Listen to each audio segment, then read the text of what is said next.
بسم الله الرحمن الرحيم.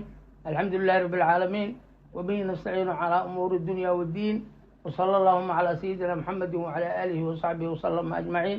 أما بعد، ما أنت وحن رواها هالكان إن باقنا بدأت كسو جيديو anigoo ah gudoomiye ku-xigeenka gobolka ee arrimaha bulshada gobolka Hiiraan.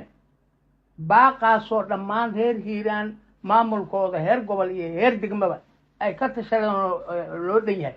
baaqaas wuxuu yahay walaalayaal xabadda la joojiyo, xabadda ka socota degmada Jalalaqsi ee labada beelood oo walaalaha u dhaxaysa. waxaan leenahay waxgaradkooda, aqoolintooda, culimadooda, siyaasiyiintooda, walaalayaal xabadda la joojiyo. xabad wiil waa ku dhintaa kuma dhasho.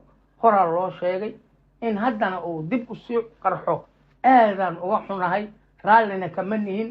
ilaahayna waa diiday, rasuulkana sallallahu alayhi wasallam waa xaaraantinimeeyey dagaalka noocaasa. alqaatilu walmaqtuulu fi naar buu kan la dilaa iyo kan wax dilaaba naar bay galayaan. walaalayaal dadka hana laga naarina. haddaan nahay maamulka gobolka Hiiraan, khaasatan gudoomiyaha arrimaha bulshada Camba Gooye, waxaan ku baaqaynaa dagaalkaasi in si degdeg ah loo joojiyo, in nabadda la qaato, in heshiis la qaato, in horta xabadda la joojiyo, geerida la joojiyo. dhiig cusub oo daato Hiiraan uma baahna. meelo kale aan ku jeeysanahay balaayihiin naga faa'iidaysanin. warkayga intaas ku kooban. Wassalaamu calaykum waraxmatullaahi wabarakaatu.